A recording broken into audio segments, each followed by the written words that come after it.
Точно 3 месеци од пожарот во Кочанската дискотека Пулс, во која животите ги загубија 62 лица, а над 200 беа повредени. Кочани и регионот се уште живеат со колективната траума по загубата на младите луѓе. Делегација од шведскиот град Гетеборг, каде во 1998 година, исто во дискотека, животите ги загубиле 63 лица, во наредните 3 дена ќе биде во Кочани и ќе ги споделат своите искуства. Велат, времето не можеме да го вратиме, ниту пак да ја залечиме болката, но затоа пак можеме да понудиме модули кои ќе помогнат раните побрзо да заздрават.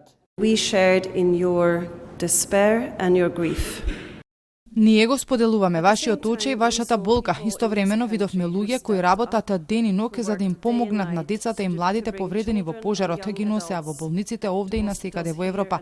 Кога започна трагедијата, луѓето се соединија за да им помогнат и да направат нешто за оние на кои помошта им беше неопходна. Оваа трагедија во Кочани не потсети нас за пожарот во дискотеката во Гетеборг, каде загинаа 63 млади швеѓани и над 200 повредени.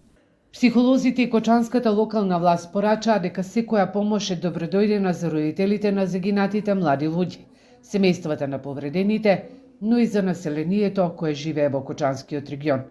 Предизвиците денес се многу посложени. Како да им се прииде на луѓето и на заедницата во толкава болка, а тоа да се препознае како помош? Како да се уважи потребата за правда? Да се слушне и почувствува нивното страдање? А да се испочитува времето на тагување и борбата со загубата, како да се надмине стравот од заборав. Како трпеливо да се следи и почитува процесот на закрепнување, кој трае и ќе трае, а да се движиме сепак напред. 3 месеци Кочани живее во длабока криза, емотивна, психичка и криза во управување со секојдневието. За да се справиме со оваа трагедија, помошта е повеќе од добредојдена.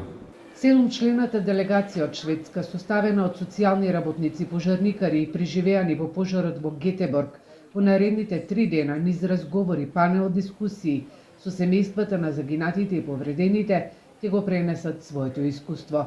Инаку денеска пристигна и компресивната облека за повредените со изгореници, а волонтерите од Сапорт Кочани, кои ја обезбедија по патно донации, ќе ја достават до болницата.